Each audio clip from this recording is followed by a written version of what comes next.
नमस्कार, स्वागत है न्यूज 19 में। मैं हूं आपके साथ करतार सिंह।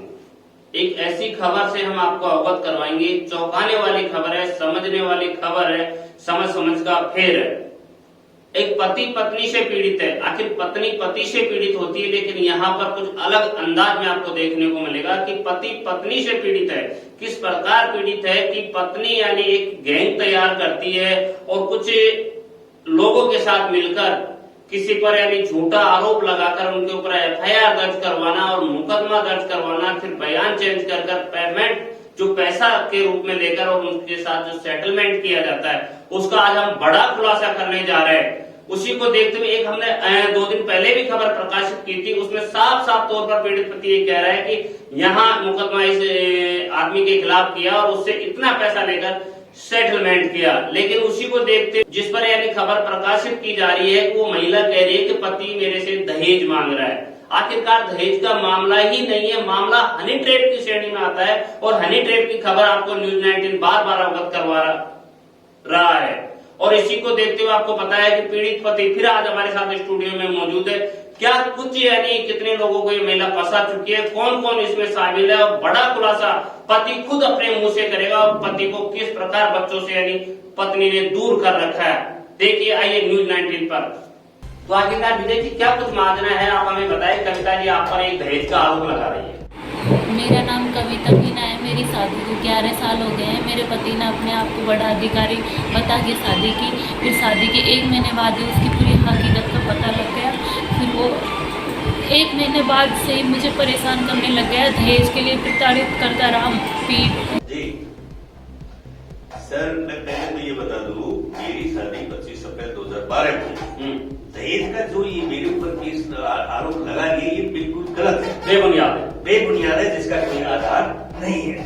क्योंकि मेरी शादी को 10-12 साल हो गए। 10-12 सालों में आपने आज तक ऐसा कुछ नहीं हुआ।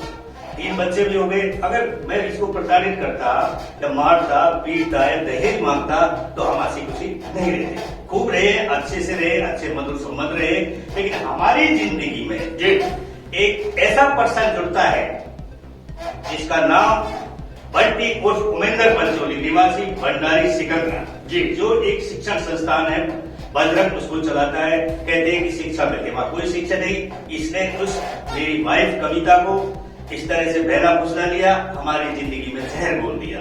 कविता को और मेरे बच्चों को हमसे दूर कर दिया, हमें पास नहीं आने दिया, न मिलने दिया। ये इतना सातिर आदमी है कि कविता और ये मिलकर इन्होंने एक गिरोह बना रखा है। उस गिरोह से इन्होंने कितने लोगों को फंसा चुके हैं, जितनी मेरी नॉलेज में उतना ही बता सकता हूँ। बाकी बहुत सारे लोग हैं जिनको ये हर एक रेप केस मुकदमे करना और उनसे फिर सेटलमेंट के तौर पर मोटी रकम ऐठना। मैं बता दूं विजय जी आपको, जो आपने चैनल पे जो एविडेंस दिया, जो उपलब्ध करवाया है, सीसीटीवी फुटेज भी हमारे पास आए हैं, आपने भी फुटेज हमें दिए हैं, रिकॉर्डिंग भी हमें उपलब्ध करवाई है। वो कल 3 बजे मैं प्रसारण करूंगा, जनता के सामने रखूंगा कि आखिरकार कौन है, कैसा इससे कविता जी से संबंध है और कैसी रिकॉर्डिंग है। सारा खुलासा मैं कल करने जा रहा हूँ। लेकिन उससे पहले मैं जानना चाहूंगा कि कैसा क्या इन दोनों के बीच कोई लिखापटी है या कोई कहाँ कुछ रह रहे हैं।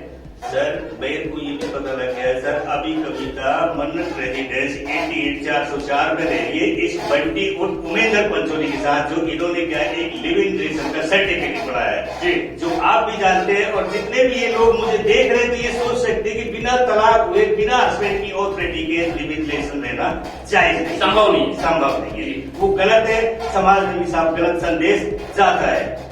मेरे बच्चे हैं, उनसे नहीं मिलने दिया जाता। आखिरकार कहाँ कुछ यानी 1-2 व्यक्ति का नाम बताया जिनको इन लोगों ने फंसाकर सेटलमेंट की कुछ स्थिति में है। हाँ बिल्कुल राइट सर, बहुत अच्छा सवाल है आपका ये। तो सबसे पहला केस मेरे सामने आया था बांदीपुर चौधरी गेस्ट हाउस का, जिसमें जयराम बेरवा और कमल बेरवा को फंसाया गया और उनको धमकी देकर, पैसे लेकर उनसे समझौता करे। यानी कि उस केस में ये एफआईआर कर देते हैं लोग, एफआईआर करवा देते हैं, बयान चेंज कर देंगे। हाँ, 164 में एफआईआर बदल देती है पूरी रकम मिलने के बाद और उसको चेंज कर देते हैं। दूसरा मुकदमा मेरे पास संतोष शेखर की का है। मैंने उसको देखा, उन्होंने भी मुझे फोन करके बताया इसे को, और फिर अखबार में भी आई। दूसरी बात, उस आदमी को भी इन्होंने फंसाकर उसको भी धमकी दी, 10 लाख की डिमांड करी और शायद वो केस अभी रनिंग है।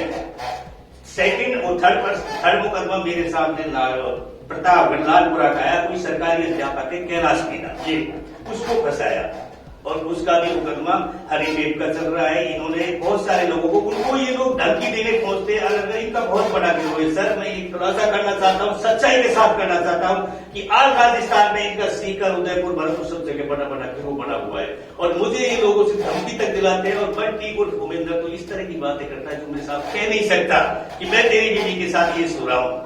इस तरह की अगर जो बात करता है तो मैं सह कैसे करूँ इस बात को। मैं आपको बता दूं विजय जी, जनता देख रही है और चैनल के माध्यम से देख भी पा रही है और देखेगी भी। जी, पूर्व में भी हमने खबर प्रकाशित की थी, उसी को देखते हुए यानी कम से कम हजारों लोगों ने उस खबर को देखी है। जी सर। साथ ही साथ मैं आपको बता दूं कि जो उमेंद्र उर्फ बंटी पंचोली जो एक अध्यापक भी है, ये प्राइवेट स्कूल भी चलाते हैं। जी सर। रही दूसरी बात है कि ये लोग घटना को किस प्रकार अंजाम देते हैं, कैसे क्या सामने वाले को फंसाते हैं, नंबर कैसे सर्च किए जाते हैं। ये सर इनके बड़े बड़े लोगों से ताल्लुक आते हैं, राजनीतिक लोगों से भी इनकी धमकी देते हैं कि हमारे प्रशासन में भी जानकारी है, आप क्या करोगे हमारे खिलाफ, फलाना इस तरह से मुझे धमकी। और बड़े लोगों को ये फेसबुक, व्हाट्सएप और एक मोदी के बिजनेस चलाते हैं, उसके माध्यम से इन लोगों को ये फंसा देते हैं। मोदी की आड़ में भी ये गलत काम करते हैं सर। उन चीजों का मैं विरोध किया तो ये मेरे ऊपर दहेज का आरोप लगा लिए, प्रताड़ित कर दिए, आरोप लगा लिए जो बेबुनियाद है सर।